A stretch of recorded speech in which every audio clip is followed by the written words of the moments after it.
my art teacher decided that she didn't like what I was doing, what I was creating. She was mad that I was spending most of my time in the design studio working on Photoshop rather than working on my fine art skills, which I already had a background in.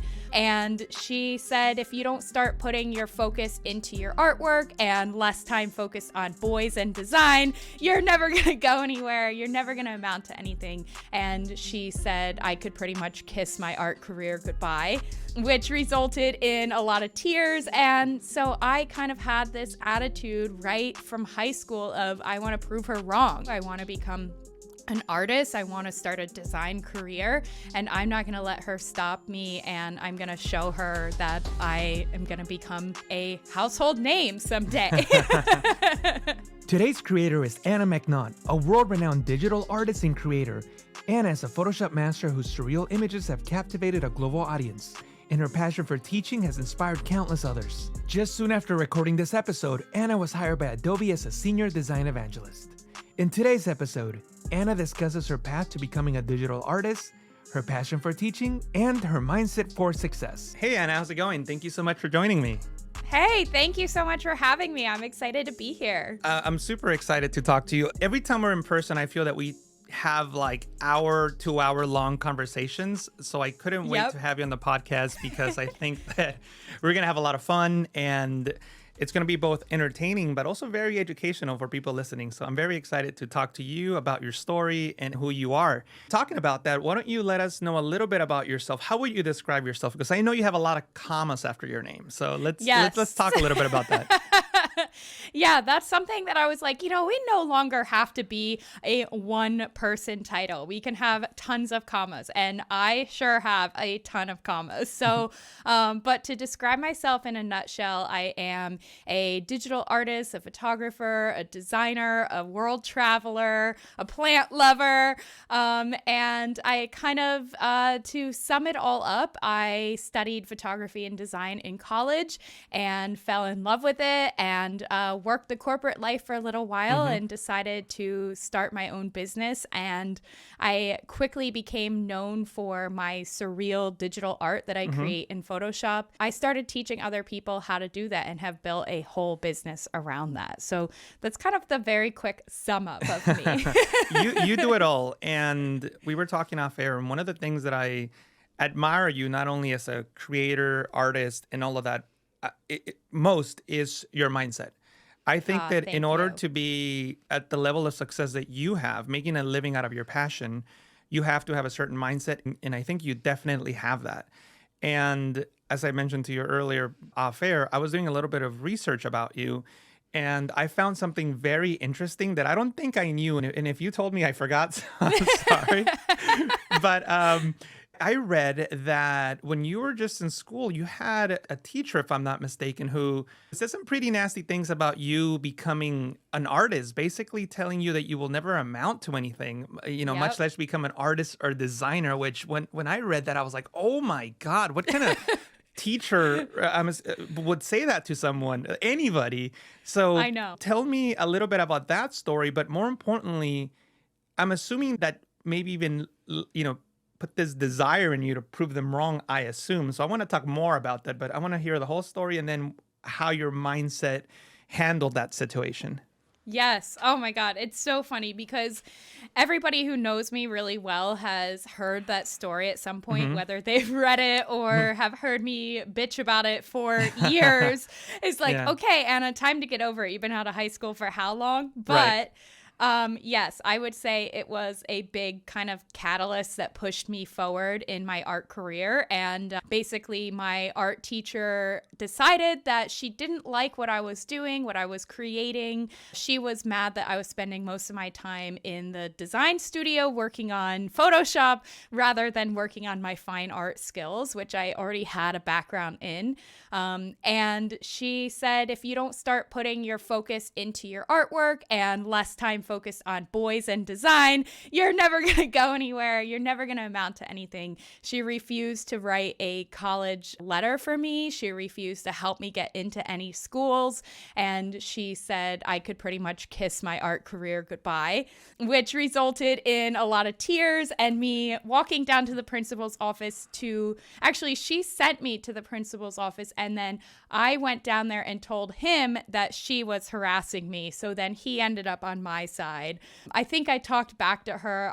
I am luckily forgetting the details at this point, but yeah. And so I kind of had this attitude right from high school of, I want to prove her wrong. This is something that I want to do. I want to become an artist. I want to start a design career, and I'm not going to let her stop me. And I'm going to show her that I am going to become a household name someday. So that was the beginning of that. And then I have, been slowly working on trying to get that out of my mind so that it doesn't hold me back as well. Right. I do think that to a degree, those type of situations help certain kinds of people push forward. I can speak for me as an example. I have several situations like that. I mentioned some of the podcasts where somebody has said a negative thing and my entire being is like, I'm going to prove this person wrong. And then it helps to get to the next level. It's not always good, and people react to situations differently. But I do think that with certain people, it definitely pushes them and drives them. So you mentioned that you went to school in LA. Is that where you went to school?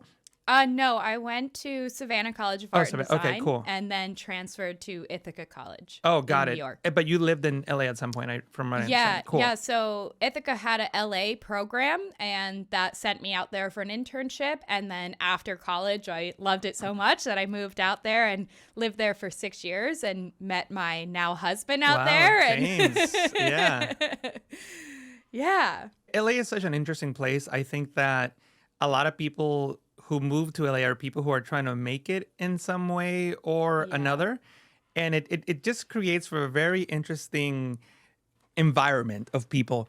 But one thing that I didn't know about you, Anna, is that I heard that while you were there, and I'm going to just briefly give a description about something, and then you fill in the blank.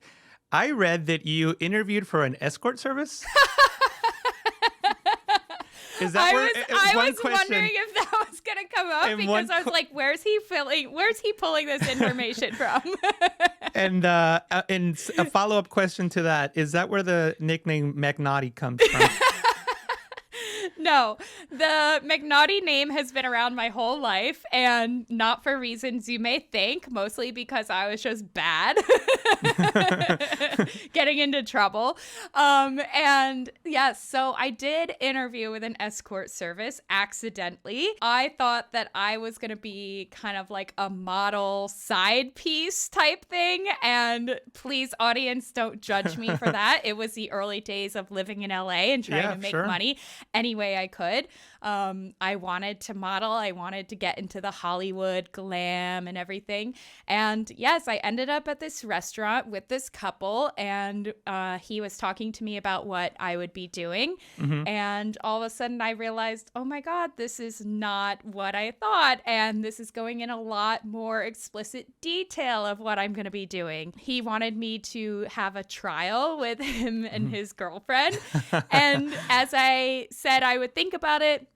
I was so nervous that I gave them both a hug as I left, and I was like, thank you so much. Like, I'll let you know this was such an honor, had a full breakdown moment. How old were you at this time? 22. Oh, maybe? you were just a baby. Yeah. Yeah. That's so funny. But on a more serious note, I read that, by the way, and it was hilarious. I had to ask you. On a more serious note, though, so you started learning design and doing all these things. And what led from you learning these skills to saying, screw it, I'm going to start my own business, whether it's a design business or leave the map, which we're going to get into a little later on. Like, what was that transition like? Yeah, so I was working at a dental company as their graphic designer, and I was in Chatsworth, California. If anyone knows that area, it's pretty bleh. And A windowless office. I was just totally miserable. The people I was working with were pretty cool, but I was working on boring dental design material and always having to revise stuff and just never being able to go outside, never being able to do anything creative and different. And I just started to feel like I was losing a huge part of myself and losing all the things that make me happy.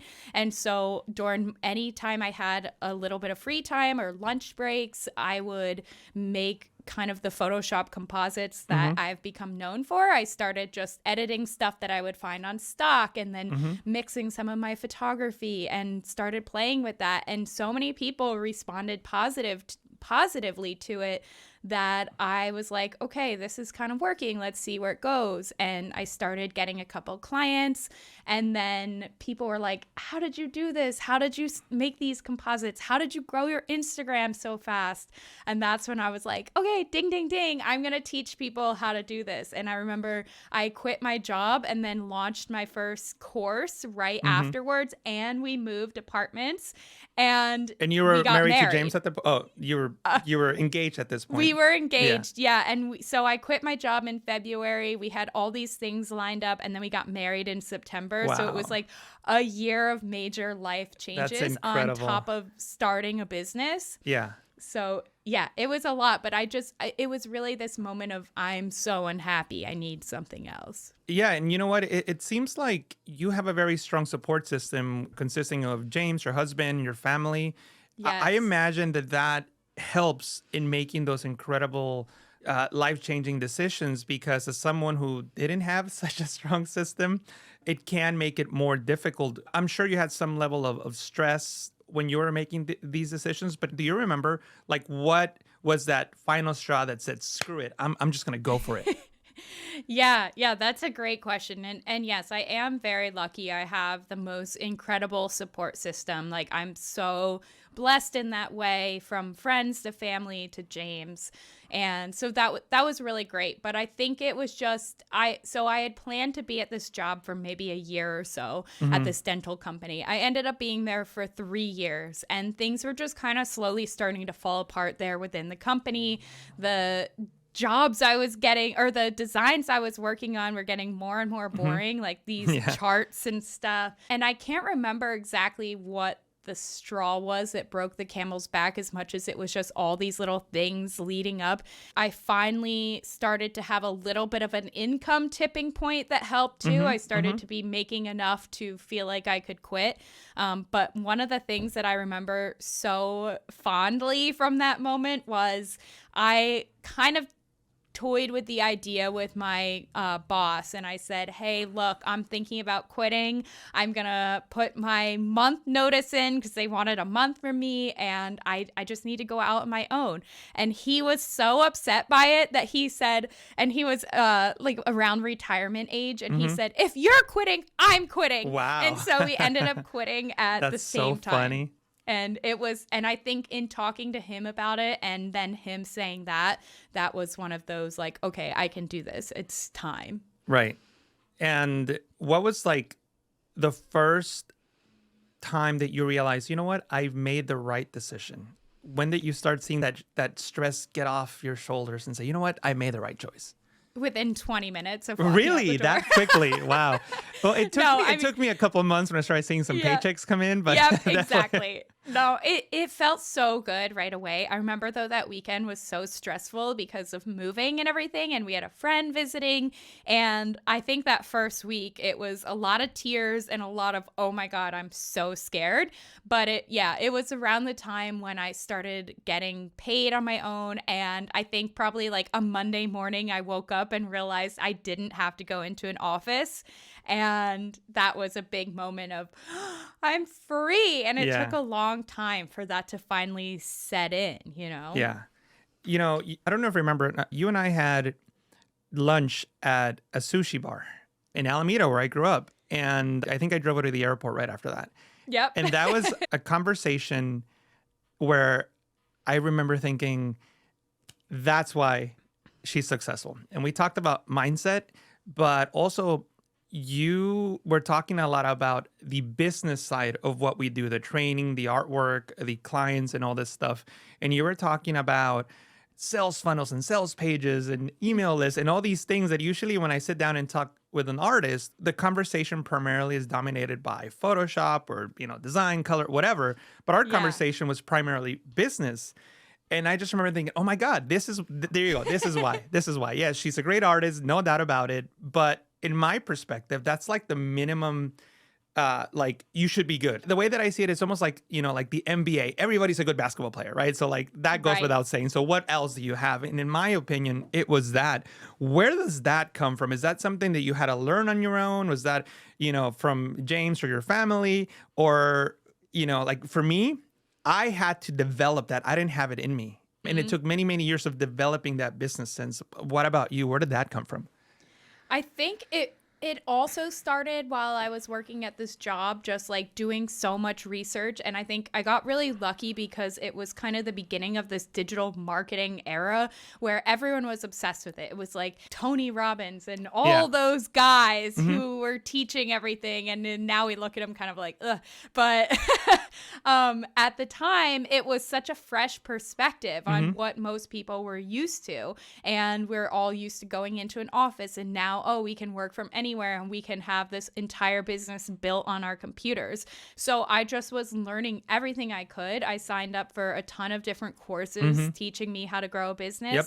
And then I was just really, really fascinated by it. And I enjoyed it a lot too. I think I've always been kind of a big picture person. So I like to look at the whole thing and then kind of decide how I can, also paired with my desire to help people. But then, so kind of looking at the big picture and then coming down into like, how can we make this system better? And how can we grow it and expand it? And so digital marketing just was really fascinating. And I signed up for a course through General Assembly in LA and then became certified in digital marketing. And that was when it really opened a lot of doors for me. And then, I think just for me, it was really about continuing my education in every possible way that I could in that direction because I knew it would make me successful. How did that training, either from General Assembly or the other courses that you took online, influence the content that you were creating?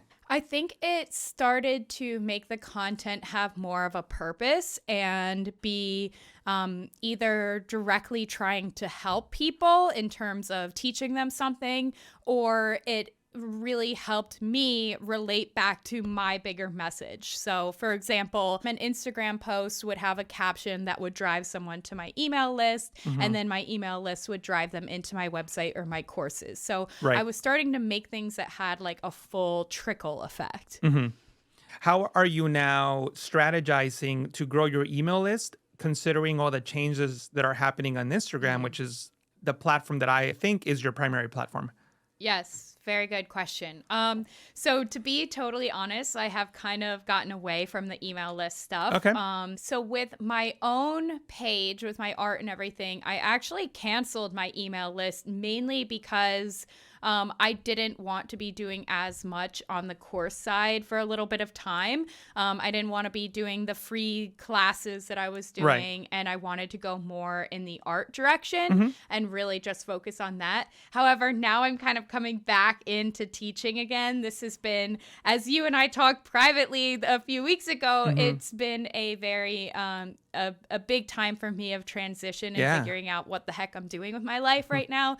So it's been a couple phases of getting rid of things, bringing them back, getting rid of others, not bringing them back. And then, so I don't have the email list for myself anymore. We're still using it for Leave the Map. Not as much as we were about a year ago or so. But then to answer your second question, if I were to be doing that for myself, I think continuing to offer free content through my email list. And then on Leave the Map, we just have a call to action in our bio on Instagram and then a free guide. And that continues to bring multiple people a day, even without pushing it at this point. Right. So Yeah, I think we could be doing a better job on all fronts of continuing to grow that, but it just hasn't been a priority right No, now. makes total sense. And you brought up Leave the Map. So we haven't talked Yeah. about it in the show. What is Leave the Map? So, Leave the Map is the company that my husband James and I started together, and it's kind of a photography and video traveling creative agency, I would say. We do a lot of stuff on TikTok, a lot of brand work, and we did van life for 2 years, and we're Wow. able to travel the country, and which has now expanded into international travel and working with 5-star hotels and tourism boards and brands, and it's just been a total dream come true to do that as well. Like having 2 businesses is just, I'm very lucky. I'm Yeah, also for very sure. overworked sometimes, but Aren't we all? It's hard to say no. See, the thing is, know. I didn't need to start a podcast, but I wanted to start a podcast. And I was, like, so my team consists of 3 people and myself.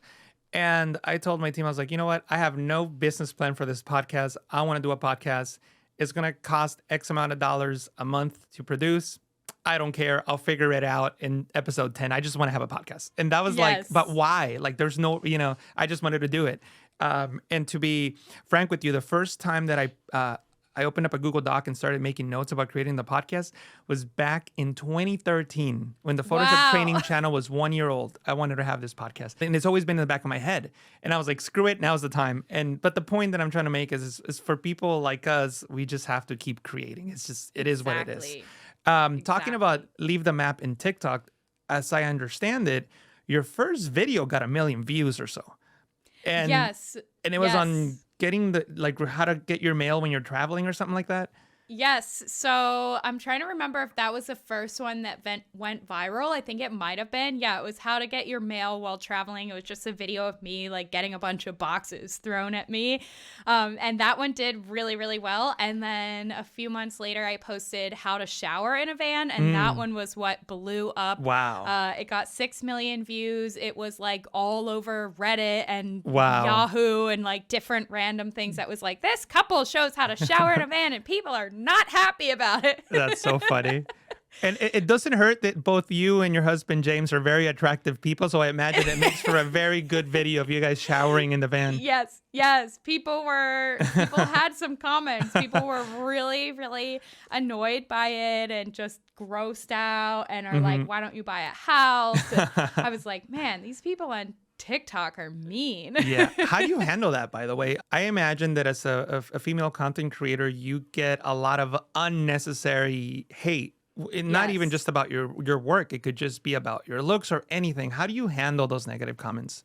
Yeah, so that's something that, I think I'll be working on for a while, but because it really did used to upset me a lot. Like Yeah. I would go on TikTok to look at our latest video and read comments and respond and try to engage, and then I'd see stuff that would get me just really worked up and upset, and I'd say, James, oh my God, like look at what somebody said. And this was in 2020, so I think it was as TikTok was just kind of coming to the scene before people were like, yeah, that's just TikTok, people are mean, whatever. Right.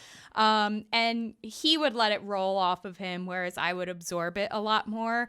And then I started to just kind of be like, okay, this is how people are. They're just not used to it. They're not educated about whatever the thing is that we're teaching. So a number of times I would either just like kind of respond with a snarky comment back, like a little, okay, punch you back, but in a nice way. Yeah. Or I would say, actually, no, like this isn't, a lot of times we would get comments that were like, oh, it must be nice being a trust fund kid and not working and traveling the world in a van. And I'd say, actually, no, we work really hard and we work on the go. We have a whole Wi-Fi set up. Here's a video that shows you exactly what we do for work. So just kind of firing back at them. But it did get to me a lot. And eventually I think I decided I was over TikTok and getting abused all the time. Yes. And that's what I think a lot of people don't realize about people who do things like people who put ourselves out there. We have a lot of input coming in, more than the average person. And that can be very mentally draining. And I'm fortunate in the context of I do get hate, but it's very, very small considering how large the audience is. And even Yeah. that small hate still gets to me. Yep. And I don't know about you, but sometimes there'll be a comment on there that just lingers for days and just annoys me. And for me, it doesn't annoy me if I do something in Photoshop and there's a better way or a different way or whatever, or I made a mistake. I'm actually, oh my God, thank you so much. Like, you're right. I made that mistake. But it really bothers me when it's just a blatant attack. Oh, because absolutely. like the ghetto part of me wants to write an essay on there, but I can't do that. It's just so funny how people react to your content. And I was just having this conversation last night with my fiance where I posted something on TikTok and I was getting a lot of comments that were wrong about what I was showing. And I told her, you know what? I can't imagine being a scientist or somebody who has spent their entire life with something that is like verifiably provable through the scientific method, and then having people like say, no, the earth is flat. I just wouldn't be able to handle that because with like something as inconsequential as Photoshop, I get annoyed that, oh no, that's not how it works. And why are you writing me this essay on how this is how it works when I know that's incorrect? And because you're saying this, it shows that you don't know what you're talking about. And it gets me worked up. I can't even imagine being some sort of scientist dealing with that online. Oh my God, me either. And the things people say are just crazy. It's like, oh, you really have that much time on your hand to go through and write these comments to people? It's like, get a life. Yeah, I don't have time to text my friends. I barely text you. I know, I don't have time right? to go and text random strangers about, some that doesn't even matter. It's just so silly. I know. So I mentioned something just a moment ago about the comments that you would get as a female creator. And in doing some of my research, I saw that you posted something very interesting. And I'm actually looking for the specific quote.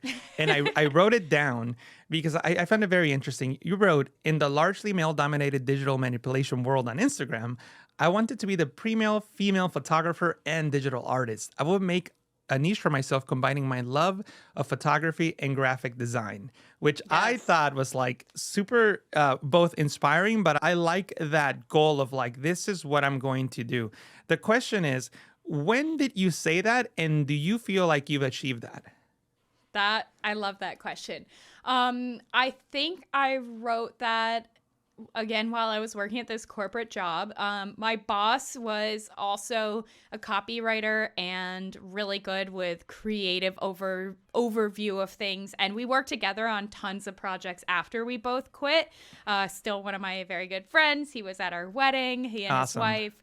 And so he kind of helped me figure out, what am I trying to say here? And I remember sitting down with him and saying, like, so many people on Instagram who have had a lot of success are males. And I felt like the female audience or the female artists weren't getting represented as well. And there were a couple that were kind of growing.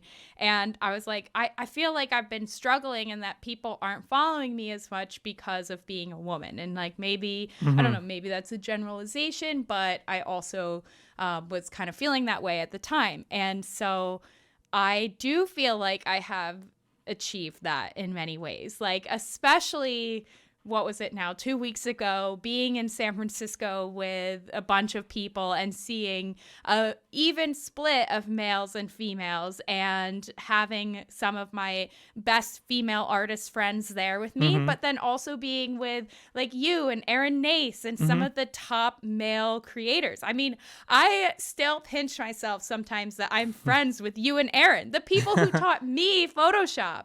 And now I feel like I'm right alongside of you guys. And it's such a surreal, incredible moment. So I think I have achieved it. I don't know. Oh, what do you 100%. I mean, they used your mushroom image for one of the Adobe Max presentations when they released, what was it, Photoshop 2021, if I'm not mistaken, 22? Photoshop on the iPad. iPad, thank you. Yeah, that's what it was. And then I think Was that? Yeah. And then last year they used my octopus lighthouse thing during the Max demo So as your well. artwork is being shown on the demos to showcase our applications. Yeah. You mentioned becoming this artist, and I think you've achieved it. I mean, you've gotten to speak, at least from my perspective, at the largest creativity event in the That's world, true. Adobe Max. I know. One of the largest at the very least. And I was there, front row seats. I was right in front of you when you were giving your presentation. But I think you've 100% achieved it. And you were mentioning the event we did a week ago in San Francisco. So it was a room of about, what would you say, 40 people, give or take.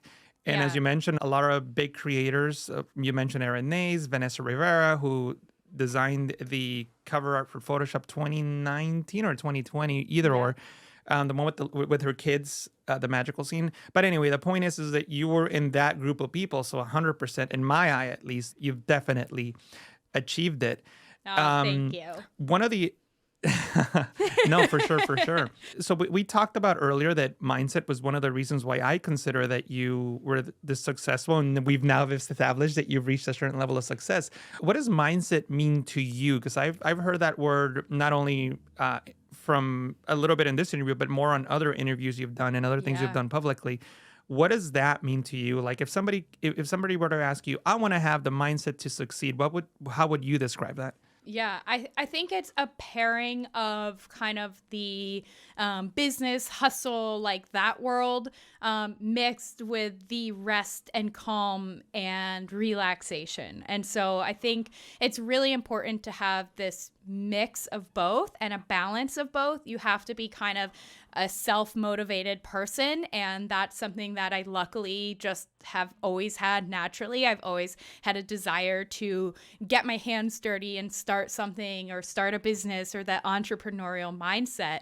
But something I've struggled with my whole life is not beating myself up when I'm not working, not feeling that guilt, and reminding myself that it's okay to rest, or it's okay to do things that aren't bettering or advancing my career. And so one of the things that I've worked really hard on in the past year or two is just getting in touch with who I am internally. And I won't go too woo-woo on this podcast for you, but we can get woo. Cool. I'm always down for that. So just slowing down and touching base with myself and figuring out whether it's through meditation, or for me, like, I'm not a huge meditator, but I love going for walks in nature. As you can see behind me, it's all green and beautiful. I live in a gorgeous area, so it means hiking, it means journaling, painting, anything that just slows me down and lets my mind rest. And I think when I do that, I have a much easier and better time doing the business side of things. And so that's kind of mindset for me, I would say, is that pairing. Right. And a related question, I read that one of the biggest challenges for you that you had to overcome in the design industry as an artist was your self-worth. Yes. Why and how did you do that? Yeah, that's such a big one. That's something that I think I still work on all the time. It's something that I have to remind myself of, because I think especially in this digital world of social media and Instagram and TikTok, we're getting bombarded with content all the time. And so if you're not fully in touch with yourself, you're constantly comparing yourself to what you see. Or you just are one of the lucky few who don't give a shit and you're like, I don't compare myself at all. But many of us do. And especially when it's coming at us full force in the face. And so I think it's easy to look at things that other people have made and wonder, okay, why am I not that good? Or why am I not creating enough? Why am I not spitting content out every day? What's wrong with me? I'm lazy, blah, blah, blah.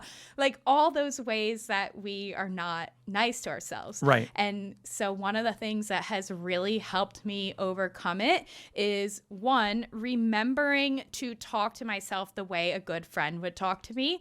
Like, you would never say, Anna, you're so lazy. Like, what's wrong with you? Why aren't you putting a piece of content out every day? You would never say, you're not as good as some of the other artists I've been seeing lately. You know, you would tell me nice things regardless of how you actually felt.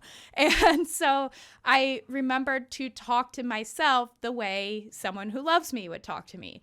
And then I also started to do affirmations of reminding myself, like, I am enough. I am great at what I do. Again, so woo-woo, and it's so like what people, it's kind of trendy right now, but it really does help. And just I agree. also journaling and writing about the things I've achieved, and continuing to surround myself with people who make me feel really good and where we can elevate each other rather than any sort of jealousy or comparison or any of those toxic traits. No, for sure. And, I heard from a therapist once, and basically what you said with a slight difference is that the way you should talk to yourself is as if you're talking to the child version of you. As you mentioned, you wouldn't tell someone you love or a child like you're bad unless they were your high school teacher. Yes, like you suck. Like you wouldn't say those things. So you have to look at it through that lens. And I go through that all the time. And I have to oftentimes remind myself, it's like, I'm trying to do things at a high level in multiple areas. And what I mean by that is, for example, the Photoshop training channel, YouTube, and everything under that umbrella, I'm posting YouTube videos, I'm posting TikTok videos, Reels. I'm creating all this content. And thankfully, I have a large enough following where it's significant. But at the same time, that's only like just a slice of the pie. The other slice of the pie is I also am trying to do really well in my client work because I really enjoy it, making these movie posters and TV shows that I'm working on and all that. And that's essentially another full-time job. And then I also have this podcast. And then whatever random project comes my way, like the speaking engagements, that's another thing. I was just updating my bio on my website, and I realized that I've spoken at over 40 conferences. I had no idea, Yeah, So like that's I have to put amazing. things into context. Thank you. I have to put things into context. It's like I'm actually doing a lot. And then I think of when I started. And when I started the Photoshop training channel, the year that I got to 100,000 followers, that year I only posted 10 videos. I posted 10 videos in the last month. You know what I mean? So like the amount of content I'm creating now, relatively speaking to then, is, 10x. Yeah. But I don't see that because I'm kind of living it. So I have to remind myself, like, you're doing too much. If anything, slow down, But in my mind, I'll see Aaron post up a video. I'm like, oh man, Aaron posted a video this week. I haven't done one yet, Like, Yep. So yeah, you're right. And what we forget about is the content we see on Instagram or whatever. It's all curated content, right? We're portraying like the best of ourselves in that feed. And when you see somebody else, you have to realize that that's curated content and is meant to put them at the best possible light. And it's not 100% reality. It might be 10% reality. Yep, 100%. I resonate with everything you're saying. And I think there's just this tug and pull right now between people talking about going viral and constantly posting something and like, oh, you want to be seen in the algorithm? You got to post every day. You got to do a reel. You got to do this. You got to do that. Yeah. And I am okay with separating myself from that and saying, no, I don't need to do that every day, because if I do, I'm going to fall into that trap of comparison and jealousy and all the evil 100%. traits. When I post something that is quality work that I feel proud of, and then take the time to go out and do other things that I enjoy, such as being in nature, spending time with friends, and anything that fires me up, then like I said, I'm going to be a better version of myself, and I'm going to show up in such a strong and powerful way that I don't need to be posting every day. Granted, I may not get as many likes and views and whatever, but like, okay, so maybe that correlates to money in some form, but at the end of the day, at the end of our lives, is that gonna matter? Like, life is too short, and I have realized that so much in the past 4 years of dealing with my mom having cancer, of losing my mom to cancer. Like, the little things such as the algorithm are bullshit, and they don't matter. Mm-hmm. And They do not. what matters is this people you spend your time with and how you feel about your life and the things you do. Yeah, how you feel about your life. I think that's key, because how you feel about your life could be different than how I feel about my life. But if we're Please. both happy, I shouldn't tell you, this is what you need to do to be happy, Anna, because this is what I'm doing. This is what makes me happy. Like, no, not at all. It could be Exactly. completely different, you know? Exactly. 100%. I had to have my little rant there. No, good. I love rants. Sometimes I have to hold myself back because I'm like, wait, this show's not about me. It's about my guests. I'm going to hold my rants back because I oftentimes want to go on a rant about whatever random thing I'm thinking about at the moment. As you can imagine, a lot of people watching are people who are either starting their design career, photographer career, their creative career, and they want to increase it to a level where the guests might be at. And in your case, you've worked with a lot of big clients, including Adobe and a bunch of others. I think you've worked with Audi, if I'm not mistaken. So like really well-known brands. How do you go about finding those clients? Do they find you? What advice would you have for someone who's just starting out and they want to work with Audi or whatever other company? I would like to say that I have exact concrete advice of reaching out, etc. But I have had almost every client that I've had for myself specifically, not talking about Leave the Map, they have all come to me. And I think that turning that into advice is just continuing to share and post what you feel proud of. I think it even goes back to my little rant of posting things that make you feel really good, because when you're showing up as your truest, most authentic self and posting the things you want to be hired for, that's what you end up getting hired for. And so I've been really lucky in that way of having clients come to me because they have seen my artwork, because they have seen my videos and my reels and any of the teachings that I've done.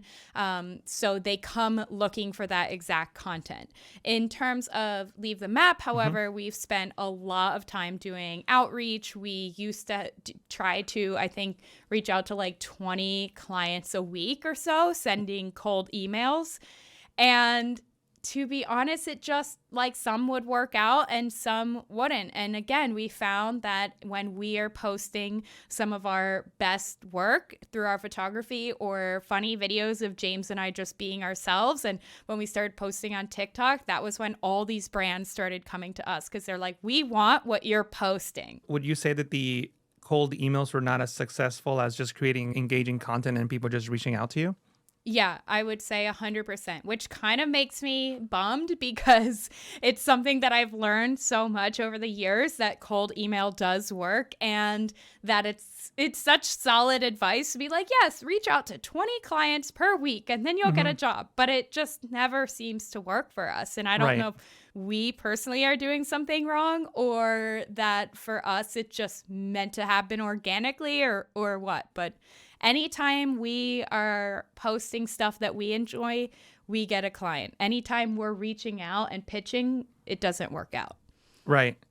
You know, I hate to say it, but I think I've had a similar experience where the clients that I'm most proud of, I didn't seek out. They came to me. And obviously, it's not like, oh, yeah, I just posted this beautiful art piece and people came to me. And that goes back to 10 plus years of public work and then 10 plus years of like work behind the scenes and, you know, me learning the trade.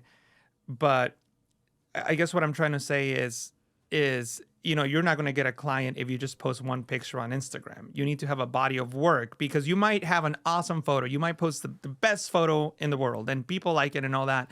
But then they click on your profile or your portfolio and there's no work, a sequence of work, then people probably won't contact you. So fortunately, you do need to put in the work so that people are confident that you know what you're doing rather than just a one-off. And in this day and age, almost anyone could go in Midjourney and generate a beautiful photo, you know? So I know. How do you feel about that? How do you feel about AI in general? I know you and I were just in an AI event a week ago in San Francisco.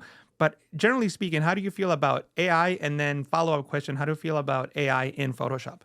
Yes. I'm going to get into that. I want to just quickly go back to, in terms of posting a body of work to follow up to what you please. said.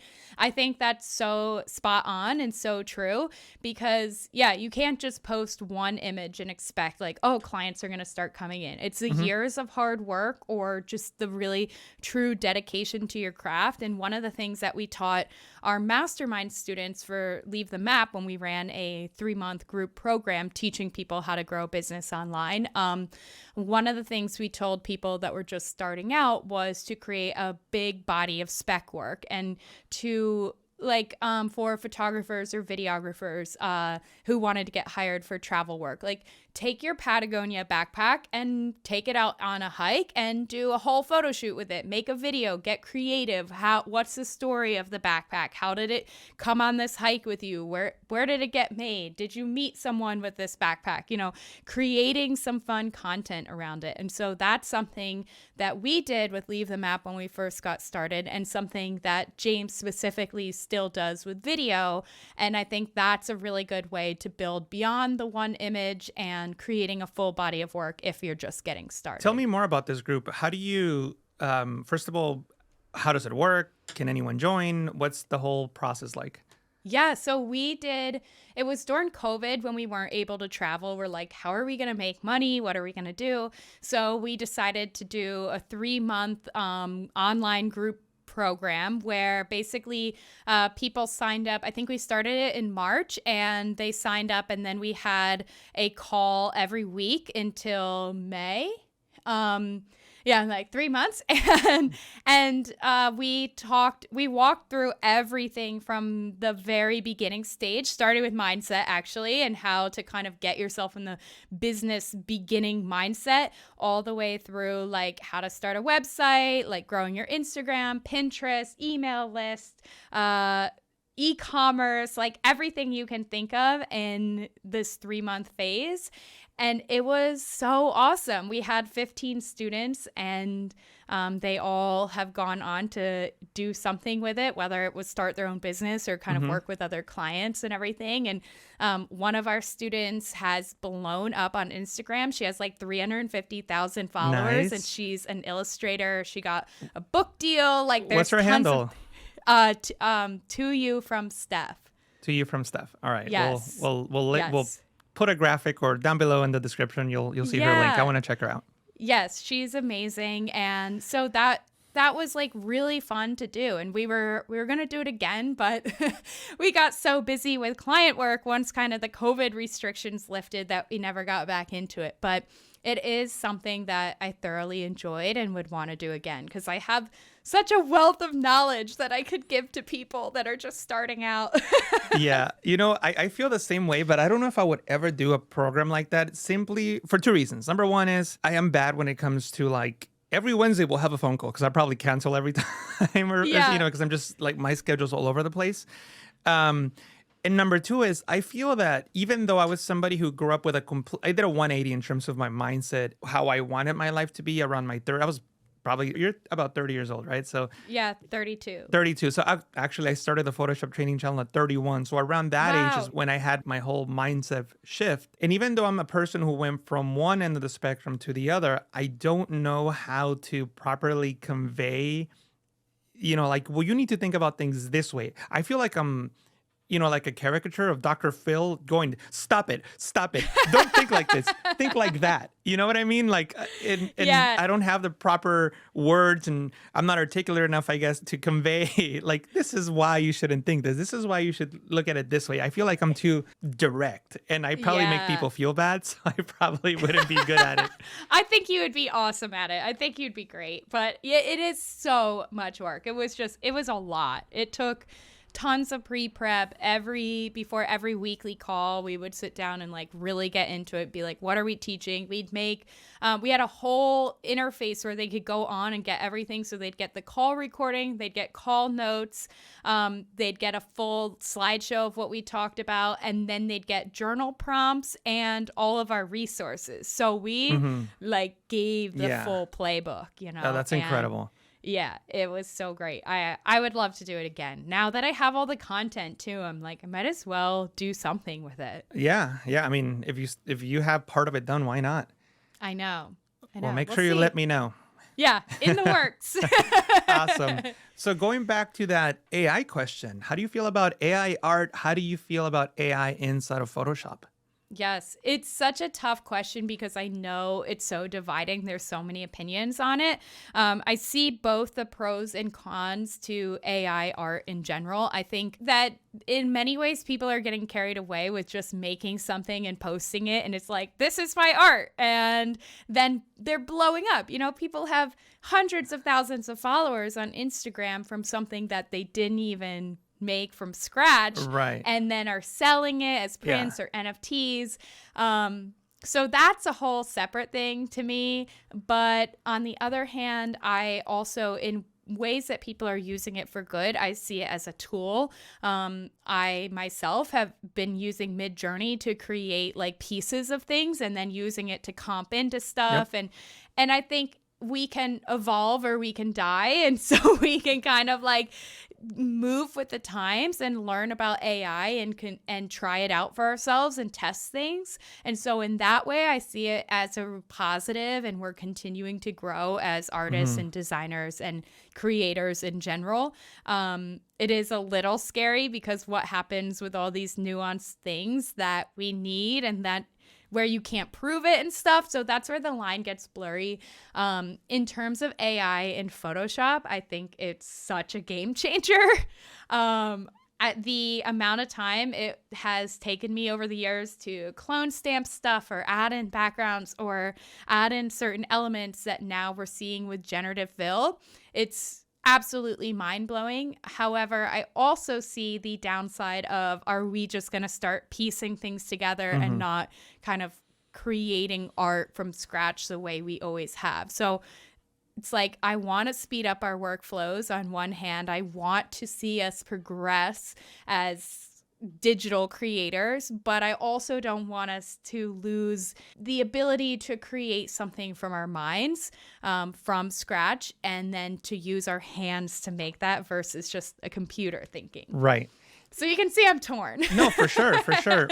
This is one of those topics where I'm like too strict and too stern with like, this is how I feel, period. You know, like, Yeah. The way that I see it is like this. I used to say it was a lot like when analog cameras switch over to digital, but that's no longer the analogy that I compare it to. I think a more accurate analogy would be desktop publishing. So a lot of designers used to like literally draw a logo by hand. Like, for example, Carlos Perez David is the gentleman who drew the very first Apple logo by hand, which eventually became the logo that we all know. So I interviewed that artist, and he literally drew and used to draw logos completely by hand. Eventually, desktop publishing came along because of Apple and other companies. And all these people that had that skill to do everything by hand, their talent almost became slightly less valuable because now a computer could draw a perfect circle or perfect line, or, you know, just plot it all out in the computer with Illustrator or whatever application. Right. So that is what I'm hearing a lot of artists say now. It no longer requires that much skill. Design is dead. And I'm like, well, no, because when desktop publishing came out, it required quote unquote less skill to like draw a perfect line or perfect circle, but you still needed some sort of art sense to create. So I think design is not dead. I think it's alive as ever, if not more. We just have to figure out ways of utilizing this new tool. That is not to say, though, I'm very well aware that we are going to lose a lot of jobs. That goes without saying, and it's terrible. But a lot of jobs were lost in the development of desktop publishing. A lot of jobs were lost when we went from analog to digital. So like every step in evolution does create a loss of jobs for a certain segment in the population, and that sucks. But in my perspective, it also creates new jobs. So we'll see what happens with this technology. I don't know, but I'm optimistic. Yeah. Yeah, I'm very curious to see what happens and what kind of jobs are created from it. I hope that AI doesn't take over the world. Well, it's a whole different point. I know, that's a whole separate thing. I find ChatGPT to maybe be more it's so good, but maybe more detrimental to the future than art in terms of Midjourney and Photoshop generative fill and everything, Firefly and whatnot as well. I think that like ChatGPT could be a concern. I agree. Well, here, let me give you an example. You and I can both go in Midjourney and type in fluffy cat sitting on a couch or something. It'll create a beautiful picture. There's the cat. But with ChatGPT, I've been able to code applications. And even though I was a developer over 10 years ago and I have some basic knowledge of coding, I'm nowhere near the level of a person that should be coding apps. And I've actually I quote unquote coded. I didn't do anything. I just said, give me the code for whatever, copy and paste it, and boom, I have an app. But I've been able to do that with ChatGPT. And that's a tool, so I was able to create a tool that can now do things for me by using ChatGPT. Whereas I feel like a picture of a cat on a couch is whatever. It's just a picture. You know what I mean? Right. I don't see it as dangerous, Yes. To your point. Exactly.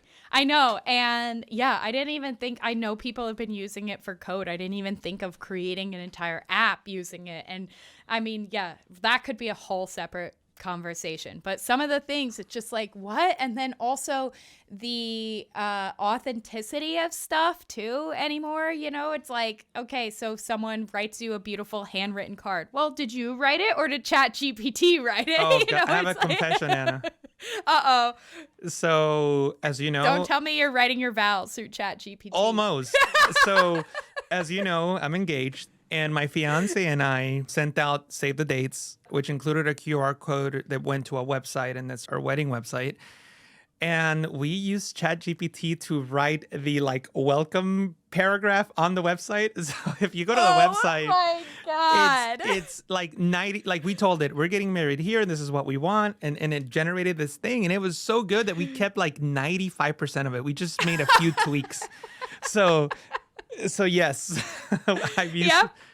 And you know what the crazy Case in point. Well, you know what the crazy thing about all this is?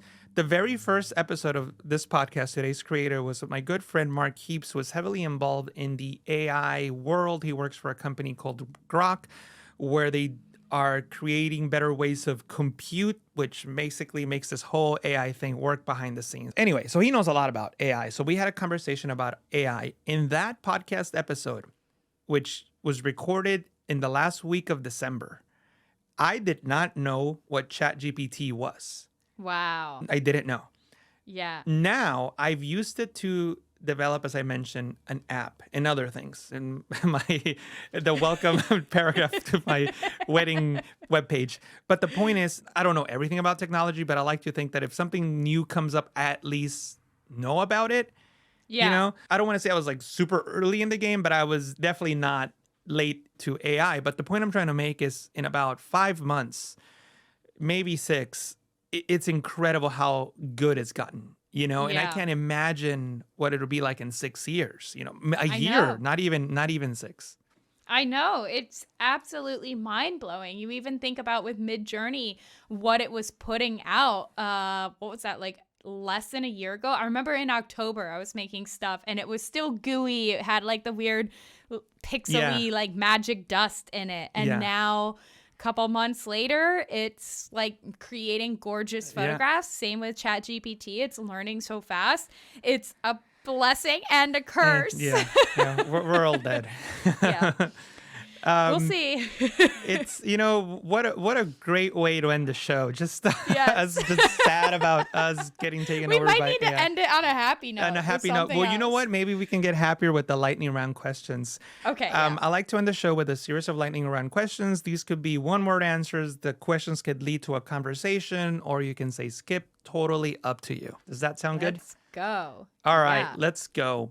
My first question for you, Anna, is why is teaching so important to you? This might be a little bit of a longer one right off the bat, but Perfect. I would say it's in my blood. My Mm-hmm. parents were environmental educators for their careers, and my mom was a substitute high school science teacher for a little bit of time. It just I grew up surrounded by it, and then surrounded by art too. My grandfather was a well-known children illustrator, and so the pairing of the two just came together from like birth basically for me. And I think in teaching, I'm able to give back everything that I've learned over the years to other people.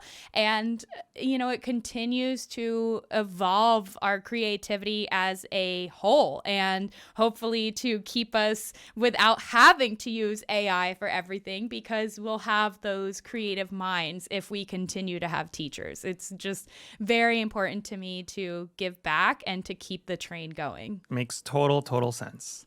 You already told us one shocking fact about yourself, which was you applied for an escort company. Tell us another shocking fact about yourself. Let's see. I have the Guinness Book World Record longest tongue, and I'm not going to stick it out on the camera. Oh my God. Okay, so next time we're in person, we need to talk about this because I have the 180 of that. My tongue is like, it doesn't go anywhere. Like, people be like, stick your tongue out. I'm like, I am. Oh my God. So, that would be an in-person thing we'll save for next time. yeah, so actually there's a photo of you and me that was taken approximately at about 2 a.m. Oh, yes. And it's at the Adobe San Francisco office. It's a little Polaroid. You know what I'm talking about. Yep. And next time we go into that office, we need to take another photo with our tongues out. And then people are going to be like, wait, why isn't Jesus sticking out his tongue? And if you remember, my tongue was bright blue in that. And I do wasn't remember even that. sticking it You out were the not. full amount. Yeah, interesting. And I didn't know that you had that record, but very interesting to know. I never actually submitted it because I don't want people to know that, but I measured compared to what is recorded, and Really? mine's longer. Wow, that is, oh my God. Okay, you have to do it. You have to do it. I know. You want it to become a household name. What else? That's true. Oh my God. Have you ever had an I made it moment? Yeah, a number of them actually. I would say one of them for sure was standing on the Adobe Max teaching, one of the Adobe Max teaching stages, and being able to be like, oh my God, I'm here and I'm teaching, as well as seeing my art in the demo. Yeah. And then I feel like there's been so many little moments, and then self-worth comes in and comparison, and I'm like, oh, I'm not good enough. Yeah. I'm leaving. Yes, Yeah, awesome. What is the best compliment you've ever received? That's such a good one. I think probably from multiple students just saying that my courses have taught them so much about whether it be Photoshop or growing an Instagram account, and hearing that come back to me of like, this changed my life. I was able to actually start a business from this. I was able to create something I've always dreamed of. Anytime I get compliments like that, it's just like so heartwarming. Yeah. Pick one, teaching Photoshop or teaching business/content creation. It's a hard one, I know. That's you so can skip. hard. I think teaching Photoshop. Yeah. Okay, good. Oh, you're only saying that because you're talking to me. I know. No, I think I still have to go with that one. Okay. What is something people often get wrong about you? Any misconceptions about Anna McNaught? I think sometimes people either think that I'm a bitch or that I'm ditzy because I thought those things. No, just kidding. Just kidding. Oh my God. Just kidding. I'm, as you know, I'm super bubbly and I laugh a lot. People will probably be like, this girl laughs too much. This girl laughs so loud. I'm always smiling. I'm always like, dee-dee-dee-dee-dee. And I think that can come off as like just being shallow or ditzy. And that's so the opposite of me. You know, as you know, give some time to get to know me and you'll see that I have a whole deep basin 100%. Of things. Well, just last week we were at the hotel lobby maybe till like 1 or 2 in the morning talking and just laughing. And then Yep. I was like, we're the only people in this lobby. And we're going to like, That was the best. I love that. at one point I thought, oh my God, they're going to get security out here and get these people out of here. And I love that we were just like fully no alcohol, just sitting exactly. and talking. Right. It was so wonderful. Yeah. Although the bar was closed, I did want to drink, to be fair. Yes. Yeah, same. What is the most difficult part about being a content creator or Photoshop artist, however you want to define your role? I think to bring it kind of full circle to what we were talking about within the hustle mode of having to create and spit content out all the time and beat the algorithm and all that, I find that extremely challenging because I think as artists, we're not designed to work that way. We're designed to take breaks and absorb the world around us. When we're constantly spitting work out, it's not going to be the best. So you look at famous artists over history, they didn't spit something out every single day. It was like, it took so much time, years even, for some pieces to be fully developed. And so I think trying to balance my root of who I am combined with the current state of content creation is really hard. I don't know how to overcome it. I completely agree. I understand completely. The next one is, if you could master any skill, what would it be and why? I think shuffle dancing. Shuffle dancing? Why shuffle dancing? That's the first one that popped into my head. It's probably not the best skill to master, but like cool shuffle dancing to like EDM music, right? So I've always wanted to be able to do that, and I've been kind of learning, and I have a few moves down. And so just something like I want it to be so smooth and seamless that I can just be at a party with friends and like bust it out and have everyone be like, "Oh my God." Wow, yeah. So I'm going to tell you like this crazy dream fantasy thing I always have. I can't sing to save my life, but I wish I could sing. Yes, and oftentimes I'll be like, too. oh my God, would it be cool to like sing at a stage like at Adobe Max? But Yes! I have no singing talent I whatsoever. have this fantasy of like going to a karaoke bar with friends and nobody knowing that I can sing and being like, oh, I'm going to do this song. And then just like, and everyone just being so shocked by man. it. So I used to play soccer with a guy who was in a band, and he invited me and other teammates to his birthday party, and they were doing karaoke. But all of his friend circles is people who are professional musicians. Yeah. So we were doing karaoke, and I was like, there is no way I'm going to go up there because everybody there is like a professional singer. And it was ridiculous how good they were. And then me with zero talent, I was like, nope, not going up. Nope. You Nope. cannot. Pass. I am not going up. These are challenging. I thought I'd be able to like fly him off. It's like, what's your favorite color? Yeah, exactly. I'm like, ooh, I have to think about this one. Yeah. What would you like to be remembered for? What mark do you want to leave in the world?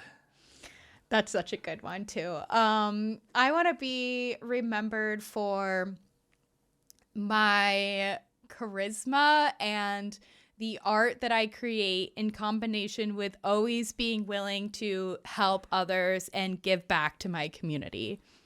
Well, that's how I think about you. Oh, that's amazing. Thank you. You're welcome. This is so fun. We should keep going. What is your favorite city in the world besides the one you live in? And why? Oh, I knew that would be a travel question. Does it have to be a city or a place? It could be a location, yeah, like a place. Okay. Like it could be like a national park or something, which is what I assume you would pick. Yeah, I'm actually looking up we have a bunch of postcards all over the wall here, and I'm looking up at Jenny Lake in Grand Tetons. And funny enough, that's one of my favorite national parks. And so many people will just drive through it. There's kind of one main road through the Tetons. You look up at them, they're spectacular. Okay, great. We're done, but James and I have spent a lot of time getting deep into that park, and there's so many gorgeous, perfect crystal clear lakes, and then you have like the turquoise glacier water, and it's just such a beautiful park. And on our honeymoon, we camped way back from the Tetons, like up in the mountains overlooking them. And on this one night we had a campfire. We rented a van for our honeymoon, which is what got us into van life. But this one night we had full Milky Way up above the van, our little fire in front, and the Tetons in the distance. So it has just become like a magical place, one of my favorite spots. So awesome. Never been there. And you know what? I feel like you and I have a lot in common. But one of the things that we don't have in common is I'm an indoor cat. Like, you will not find me showering in a van. I'm an indoor cat. Yeah. I love that. Yeah. I'm like, people are like, we're going to go camping. Do you want to go? And I'm like, how far is the car from the campsite? Because if I can't visually see the car from the campsite, I'm not going, and I'm not going more than a night. Yeah. So we're definitely very different in that sense. Because I'm for sure outdoor wild mountain lion. There you go. Oh, no, I'm like Garfield. I'm inside the house all day long eating lasagna. Yes. Yeah. I do love that too. What is the most interesting thing you've learned in the last 6 months? And you also skipped over a profession. Did I ask you? Yeah. Did I ask you what a valuable professional lesson is you learned that translated over into your personal life, or no? I don't think so, but that one's these are hard. These are like thinkers. Yeah. I want quality for my listeners. I know. But tell you what, if you can't think of any, that's cool. That only means that you get to think about them, and I'll have you back on.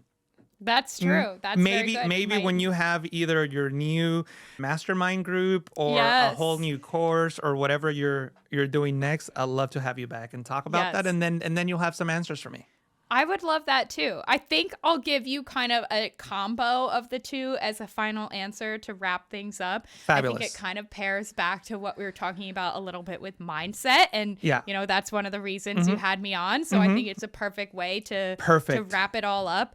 I would say one of the most interesting things I've learned this year relating to the best thing I learned this year, and then tying into my personal life and something that extends into my professional life. You see this? I'm fully. I love it. I love it. Is how to take care of me. And whether, again, like kind of going back to what we were talking about with the rest, like I have over the years beat myself up in terms of guilt. Like if I lay down on the couch on a Tuesday or knock off work early or something, I'm guilty about it. I'm like, why would I do that? What's wrong with me? Everyone else is working until 5 o'clock or later, and everyone else is doing this. And once I learned how to get the guilt out of my inner psyche and really just relax and allow myself to be, I started to become much more successful and easygoing, and was able to produce better work because I was allowing myself to just exist and relax. And I think it took a lot of time. I'm still working on it, but continuing to dissolve that guilt feeling and get to know myself on a deeper and more meaningful level has really, like in this past year, I would say really has allowed me to kind of blossom into the fullest version of myself. That's amazing. Great answer. And I can't think of a better way to end the show. I love it. Anna, thank you so much for having me on the show with me here today. Thank you so much for having me. It was so much fun.